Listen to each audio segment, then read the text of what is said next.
Good morning from Panhandle Outdoors, America's only daily outdoor TV show.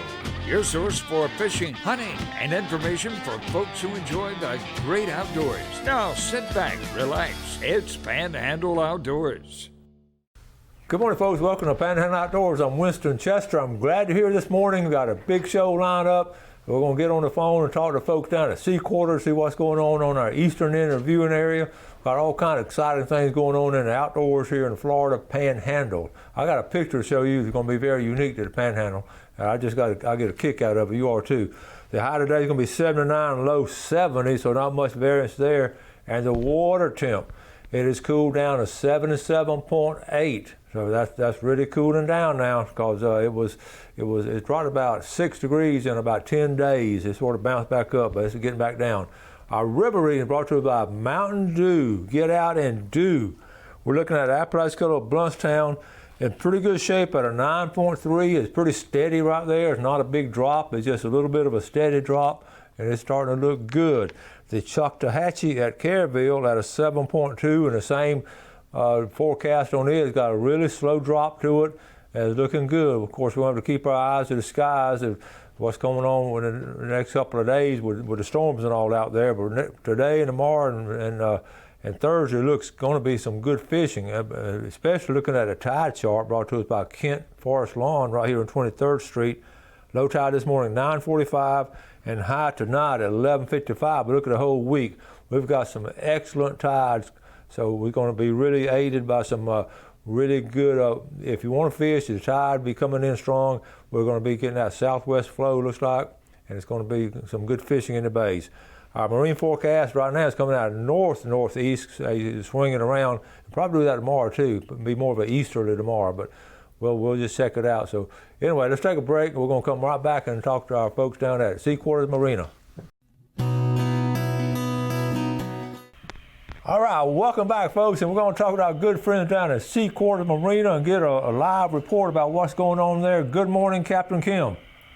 Good morning, Mr. Chester. Well, you and I have been talking during the break, getting ready for this, and I'm already pumped up. I'm going to come down there right now, I think. So tell us, just in general, what's going on. Then we want to talk about some bay fishing. But in general, what's going on down in the Caryville East Point? Well, it's been a little bit breezy, so a lot of them are going just up the river for the brim and all kinds of different varieties up the river, and it's a little bit calmer. So that's been pretty popular. And of course, we have plenty of worms and crickets for that.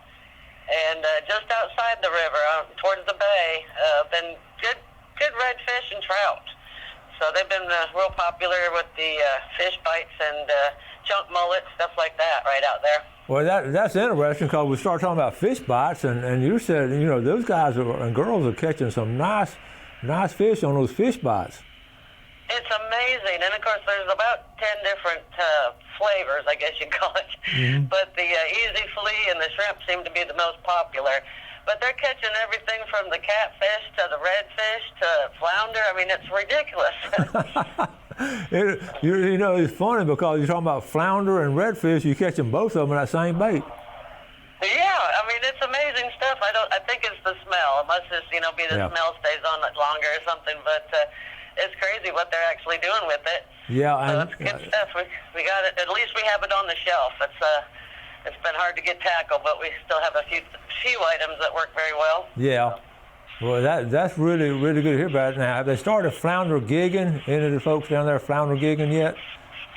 Yeah, the last couple of days been a little bit slow on the bite, but like I said, the bay's starting to clear up real good now, so I'm guessing it's going to all hit again, hopefully before we get another storm. Hopefully the storm calms down and doesn't bother us too much. Well, good. We feel that way, same way up here. Now, I know y'all are getting ready for the last 3 weekends of October for that red snapper season. Y'all gearing up for that? Yeah, we sure are. I can't wait for that. It's all kinds of fun, and hopefully the weather will cooperate. Like I said, it looks like it may be real good, so we'll keep our fingers crossed. Well, that's a fine report, Captain Kim, and we are looking forward. I promise you, we're going to really try to make one of the weekends down there. I promise you. Yeah, it would be awesome. Look forward to seeing you.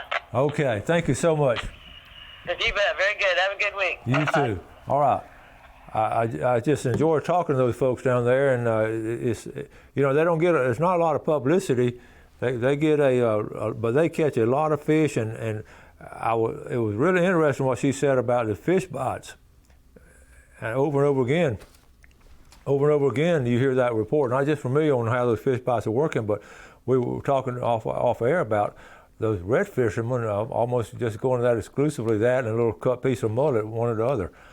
We got some pictures. I don't know where to start, but I do know where to start, okay? Because I'm going to start right here. I'm tickled with this one. This is Wendy sent this. This is my grandson Mason. And she said, look, this was Saturday afternoon, and look at Mason. That is a 10-point buck up there on the farm outside of Franklin, about 45 minutes or hour west of Nashville. And let me tell you the story. Of course, you know, I had to get a first-hand report. I had to talk to Mason. I called him up, and he was all pumped up about it. He said what had happened, they worked on the farm all day. And it was about 5 o'clock, and he was, you know, he was tired. They've been working hard on the farm. They got a bunch of sheep up there, and they're doing farm stuff. So he was tired, but he wanted to try to get in maybe an hour of hunting with a crossbow. This buck was taking a crossbow now, because it's bow season up there. So he got back to the farmhouse and almost ran down to the tree stand. Walsh was with him, and as he was climbing up, he saw the buck out there, and he had to just freeze. And anyway, but long story short, and they got a little video, and I'll show later on. But this is so typical of hunting experiences. He ended up in 15 minutes. He'd got a 10-point. So he's hunted 15 minutes this year and got a 10-point with a crossbow. How many of us can say that? But it balances out, because I was thinking several years back, he missed a big old 10-point down here, and he actually cried. He's at age now, he won't cry, but he was a little bit younger. He cried because he missed that. But that's how hunting is, isn't it? So I was tickled to see it. I know a lot of y'all keep up with him and all, and he's playing football. He's starting as a cornerback in the 10th grade. I told him it's exactly what I did. So we get to watch it. We get to watch it by Facebook Live. So anyway, if we don't get it, run up there and watch it. But anyway, I just want to show you. We're going to let's take a break. Let me talk to these people calling. We'll be right back. Okay, welcome back. You know what I was talking about? Do something good for your fellow man, and I just love it when I get these testimonials where y'all have done something good, and I just appreciate sharing them. You sharing them with me sharing them with our viewing audience. So we have a lot of good folks here in the Panhandle. And here's one coming up this weekend. Brandon Barber, a good friend of Braden Harris, he just decided. Let me tell you about Michael Harris. That had y'all know Michael. Here, if most of y'all don't know Michael, here's a picture of him. You don't know Michael. This was at the tournament Saturday. We're going to talk about the tournament later. And there's ugly Bill Allen right behind him. But there's Michael right there, and you know, we've talked about him before. He had the accident and all. But anyway, this past week he gets a lot of medical expenses, and the family and all. So in fact, this past week he had to go twice to Mayo Clinic in Jacksonville, and one of them was almost an emergency trip, and his mother drives me over there in the van. They just sacrifice so much and all. And anyway, Brandon's going to do he's going to do a fundraising, talking about doing something good this Saturday, a fundraising tournament for the Harris family. So here it is, 2 adults and 1 person. He signed up at 4 a.m. This will be a high point landing, 5 fish limit. Just a typical one right there. $100 entry fee, $50 gets paid out, which includes big fish and trash fish, and $50 goes to the Harris family. There'll be some door prizes and raffle tickets and all that. And basically it's a fundraiser for Michael Harris and his family. So thank you. And here's Brandon. So Brandon, send me a couple of pictures of you so people know what you look like. And there's Brandon right there. He loves to bass fish. Brandon Barber, doing a good deed for his fellow man. Okay? Now let me add one thing let me add a name. Bart Lewis. He sent me an email, want to know how to enter, and all you do is just send me your name and where you're from. Okay, Bart, so you're in it now. Let's see, I got all kinds of pictures, but I want to start, I got a bunch of pictures, but we're going to start with this one right here. This is from a buddy, Jerry Forehand, on the east side of town. Jerry's a consummate outdoorsman, does all kind of outdoor stuff and all, and I love touching base, or he touches base with me, or vice versa. But anyway, he sent me this over the weekend, okay? Here it is. Caught this 25-pound snapping turtle on a dead bird. The bird floats in my pond at my house. I will make soup or dumplings with it. I'm sure have more to catch as they're eating my catfish. So he's got a catfish pond, and those snapping turtles, they'll get fat eating those catfish. So here it is right here. There's a picture of Jerry, and there's a snapping turtle. That's the bottom side of it. You see, there's a different shell as a box turtle. The actual shell on the bottom is not that big. So what that means is snapping turtle has a lot of meat on it. Okay, so what Jerry did. Okay, here's a better picture of it. Look at all that meat and all. So Jerry got out his knife and started cutting them up. And look at there. Don't that look good? Now, they have a dark meat and a white meat. They have sort of like a chicken, okay? And in fact, here I wrote back to him. I said, that's great, Jerry. I know folks are going to get a kick out of this. Thanks for sharing. So what he sent me back, fried up the turtle nuggets from the white meat last night, and we'll enjoy dark meat turtle dumplings for lunch today. My wife's eating chicken. Now that's when you know, that is great. I said, that's when you know you're in the Florida Panhandle, when our viewers are out there eating some snapping turtle soup. So I appreciate you sharing that with us, and next time invite me over. I'd like to eat some of that turtle soup with you, okay? All right, let's move on to some regular stuff now. Here, we talked about down at Howard Creek. This is what can happen when down. This is Tim and Kelly 2 and the Howard Creek folks. They caught 26 catfish and a sheephead on redworms at the sheephead in the top right-hand corner. But now that is some really good, right there in what they call a big river. You know, the local folks, when they call it Apalachicola, they call it a big river. And I love that cast iron sink. Okay, that is Howard Creek. But now we're at Panama City fishing. Now here's one we talked about catching a variety of stuff. They're looking for pompano. But they got this off Tyndall Beach, and their bait was live bull minnows or silly willies. And that is a good mess of fish right there. The top right-hand corner, you see where a shark bit that one? Right there where the gassy one in the top right-hand corner? That's a bluefish. I don't know who ate that one, but the flounder's good and trout's good. That's some good eating there. All right, let's a couple more pictures. This is funny. This is pleasure boaters and jet skiers look on in amazement as fishermen back their boat down the ramp and unload in under 2 minutes. You all know exactly what I'm talking about. Oh my goodness, you can do it in 2 minutes. But I thought I got a kick out of that. Okay, here's my buddy. I'm not gonna put his name on him because he is an avid flounderman. He knows. He sent these. One of my Southport buddies and the Southport neighbors. I've known him a long time, and this is the same picture. He limited out on flounder the other night. He was able to squeeze in. What this shows you now, even in this tea-colored water, you still can get out there and get those flounder. Okay, and also the water's clearing up down at Cape San Blas. I look at two things. This is Kevin Griffin down at Cape San Blas. Put this on Panama City Fishing. Look, first thing I always look at the fish. The second thing I ever look at a picture is the water if I can see it. And look how the water is cleared up down at the Cape. And that's a good sign right there. You're going to have to squeeze in the next couple of days if you can to surf fish, but that's a good one right there. And they're coming up straight off the pier at Panama City Beach, James Wesky, and there's a little boy there. We had him on the show before, 3 flounder and a little baby redfish off the pier. And it's picking up out there for the fall run. Okay, now, I want to go ahead and we want to set up the tournament they had. And I think I'm going to do it when we come back. Well, let's see. We've got so many pictures to show. Let me go and try to squeeze it in now, okay?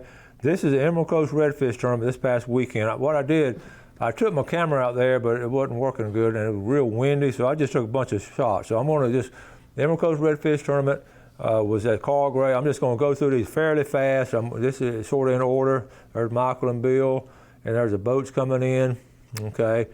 And there's one going out. That's a nice rig right there. It's specialized. The guys setting it up and all. And that was a little Artie. Y'all see Artie there. And I shot some video. Here's all weighing them in. And I don't have everybody's names. I do. There's David Bender, the tall guy on the left. David weighed in a nice one. It's right at Carl Gray Park. There's David right there. One of my former students. He's got a beard now. Okay. All right. Here's Braden. Okay, and Trevor, Braden and Trevor fished it together. There's Trevor right there. Trevor's been on the show before. That's fine. He's a fine red fisherman. There's a picture of him. They won it. They got first place. And they only got like 11.5 pounds, but that was good enough for first place. Okay, here's Braden releasing it down at the water, and I had a little bit of video. But anyway, you see right there piling, and it's funny. You watch them when they release; they go straight for the rocks. They go for something dark and something covered. I always got a kick out of what they do. Well, I think everyone was released unharmed. I wanted to fish later on that day around the dock. Here's some other guys too in it. These are first place guys, second place guys. They had a good time. It was a rough fishing. You can look and also tell that when all the boats come in by the same reports, and it was a tough day of fishing. It was windy, and remember Saturday morning was cool, and it was just okay. I put a little phone video on, just show a little bit of action there, and what a huge turnout. It was a good setup. And that's the last tournament of the year. That's Bill and Donna. Okay. And they're talking about, then they awarded Team of the Year. And there it is right there, looking out over the bay. So we had it was fun, a fun day. And there they are with their plaque. Let me show you what the plaque said. Emerald Coast Redfish Circuit, first place, October 3rd. And I want to encourage you to get in this next year. This is a bunch of local folks. It's not the big circuit. This is just going to be fished local here along the coast. You don't have to do a lot of traveling. Okay? All right. Let's go ahead and take our final break, and we'll be right back.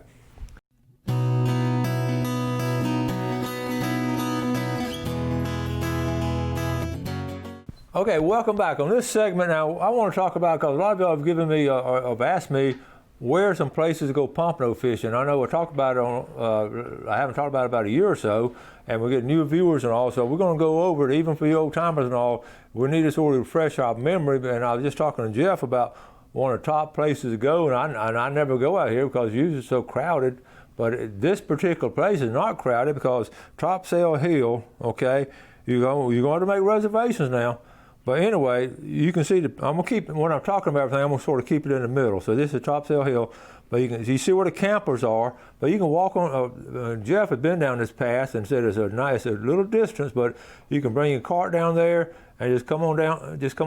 Yeah, come on down there and make sure you can go lightweight and all. But that's an excellent place to go. So keep that in mind, okay? So I'm gonna work my way in the eastward position. Now you've heard me talk about Grayton Beach before. I have fished that area for long. I haven't been there a long time, but back in the 70s, I used to go there quite a bit. We would camp there, and it was quite some really good fishing. It's still good fishing because it's a state park, but keep in mind these state parks, you're gonna sort of have to get out there early and fish early. You don't wanna fish in the middle of the day with a lot of people there, but sort of get off there where there's not a lot of people, and you're gonna be in good shape there at Grayton Beach State Park. Coming on down to, and there's another state. I don't know much about Deer Lake State Park, but it's probably going to be crowded there.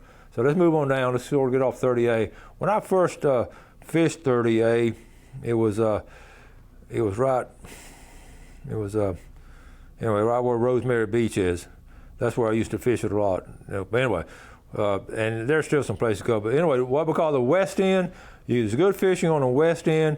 Again, you can fish.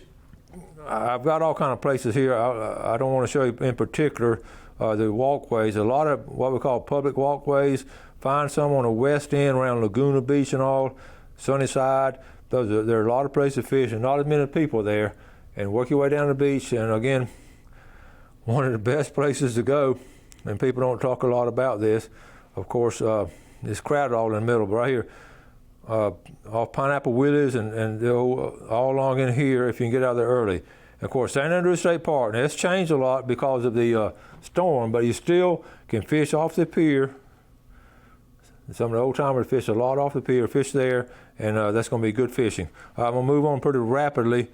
Shell Island, some of the guys put their boat over on the bay side, right here in the center, put the boat there and walk across. Not crowded at all. On weekends, it's going to be crowded there, but on weekdays, you can walk across and do some serious surf fishing. But you got to have a boat to get there. unlike the other places. Then of course Crooked Island Sound. You can put in Davis Beach and get on Sound. There's also Tyndall Park there. You can walk out toward Crooked Island and fish all along the surf there, because see the Pompano migrating down. Okay, so let's jump down to Mexico Beach. We've talked about Mexico Beach before. If people want to know where to go at Mexico Beach, there it is right there in the center. Where to go at Mexico Beach? We want to. It is so pretty down there now because the sand dunes are actually popping up, and you can see them growing back and all. They're all kind of public access.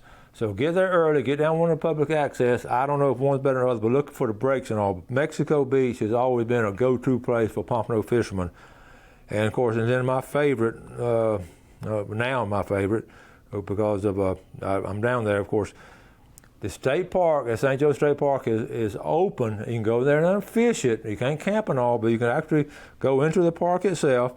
The gap is closed. Interesting, the gap is closed in now. This is an older picture from last year. The gap is closed in, and now the park itself is open at a boat ramp.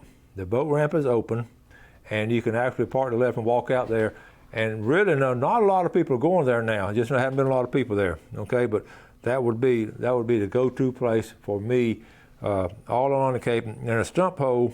Well, not about a stump hole. It's getting that one place I showed you. Stump hole is getting really crowded now, with a lot of kayakers coming in on the bayside, and people are just stopping along those rocks. They're just fascinated with the rocks, and they're just stopping there and fishing. So.